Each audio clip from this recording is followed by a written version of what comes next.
a South Asian Canadian channel. Adani की घोटाले की 6 सदस्यीय समिति बनाकर जांच कराने का फैसला है।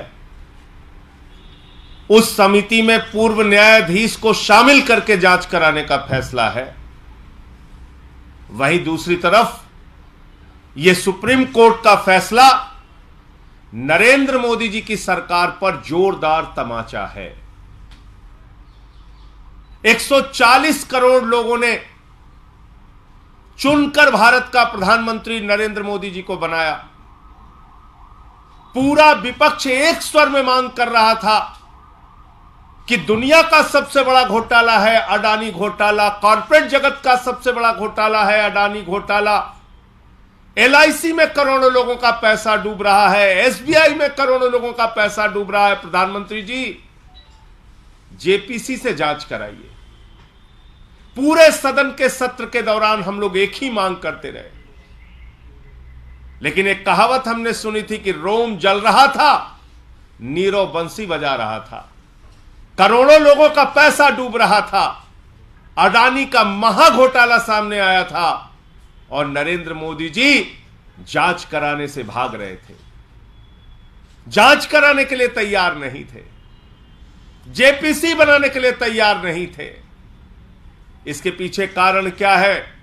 इसके पीछे कारण बहुत ही साफ है, जो पहले दिन से मैं कह रहा हूं। नरेंद्र मोदी जी की सरकार ऊपर से लेकर नीचे तक भ्रष्टाचार में आकंठ डूबी हुई है। नरेंद्र मोदी जी की सरकार अडानी के साथ मिलकर देश की संपत्तियों को नीलाम कर रही है, औने पौने दामों में बेच रही है। मोदी जी ने अडानी को कोयला दे दिया, गैस दे दिया, बिजली दे दिया, पानी दे दिया, सड़क दे दिया, स्टील दे दिया, सीमेंट दे दिया, सीपोर्ट दे दिया, एयरपोर्ट दे दिया। यानी अगर पाताल में चले जाइए तो कोयला और गैस अडानी को दे दिया, आकाश में चले जाइए तो जहाज अडानी को दे दिया, आकाश से लेके पाताल तक सब कुछ अडानी को दे दिया, सब कुछ अडानी को दे दिया। और इतना ही नहीं रुके, 2.5 लाख करोड़ रुपए का कर्जा दे दिया।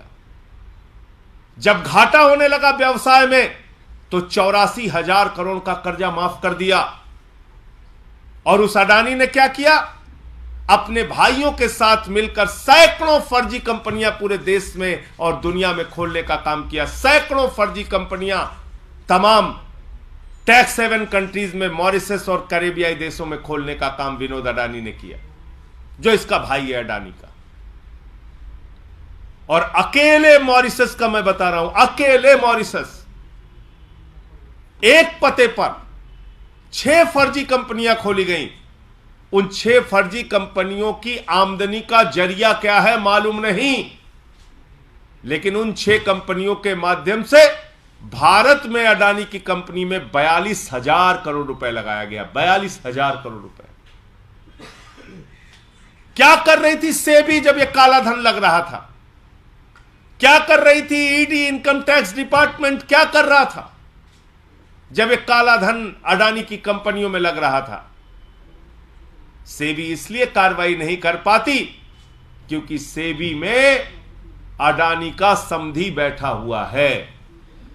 और माननीय सर्वोच्च न्यायालय से मैं यह भी अनुरोध करना चाहूंगा कि आपने सेबी से भी जांच की रिपोर्ट मांगी है, कम से कम उसके रिश्तेदार को उसमें शामिल ना किया जाए। वो रिश्तेदार अगर जांच करेगा तो कैसी जांच रिपोर्ट बना के देगा, यह समझा जा सकता है।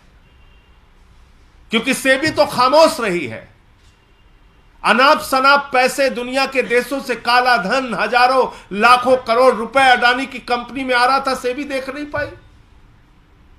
क्योंकि स्टॉक एक्सचेंज पे नजर रखने की जिम्मेदारी तो सेबी की है, क्योंकि वहां पर हो रहे किसी घोटाले घपले को देखने की जिम्मेदारी सेबी की है। अगर शेयर ओवर वैल्यू हो रहा था, मुनाफा ना होने के बावजूद शेयर के दाम अचानक बढ़ रहे थे, तो सेबी ने क्यों उस समय जांच नहीं की? LIC का करोड़ों रुपए डूब गया, हजारों करोड़ रुपए डूब गया। SBI ने हजारों करोड़ का कर्जा दे रखा है। आज जिन लोगों का पैसा LIC में बुढ़ापे के पेंशन के लिए, बीमारी के लिए, बेटी की शादी के लिए लगा है, वो सारे लोग चिंतित हैं। जिन लोगों ने SBI में पैसा जमा कर रखा है, वो सारे लोग चिंतित हैं।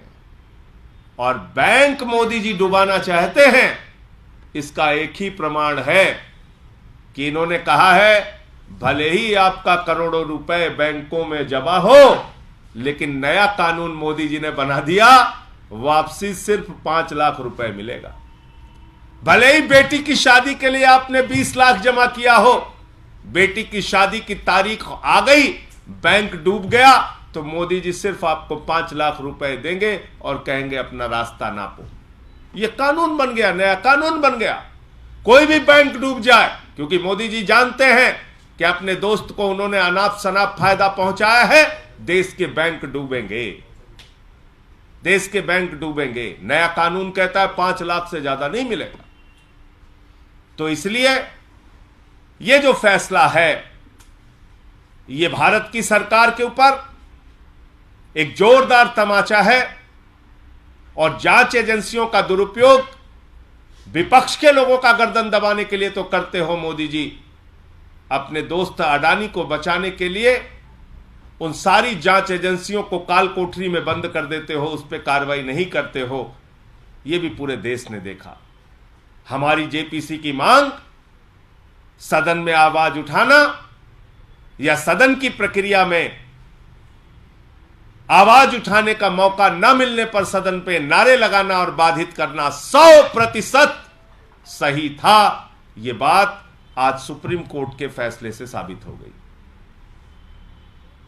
और मैं फिर से कहना चाहता हूं, यह कॉरपोरेट जगत का और दुनिया का सबसे बड़ा घोटाला हुआ है, जो प्रधानमंत्री नरेंद्र मोदी जी के संरक्षण में उनके मित्र अडानी ने किया है। इसकी जांच की परतें खुलनी चाहिए। और JPC की जो हमारी मांग है, क्योंकि सदन सर्वोच्च है, पार्लियामेंट सर्वोच्च है, JPC की जो हमारी मांग है, उस JPC के माध्यम से जांच होगी तो बहुत सारे और सच और तथ्य सामने आने में मदद मिलेगी। पहली बात तो यह अडानी को लेकर मामला था। दूसरा, एक और महत्वपूर्ण और ऐतिहासिक फैसला सुप्रीम कोर्ट ने दिया है, जो स्वागत योग्य फैसला है, जो इतिहास के पन्नों में दर्ज किया जाएगा सर्वोच्च न्यायालय के नाम से। वो है चुनाव आयोग के गठन की प्रक्रिया को निर्धारित करने का फैसला।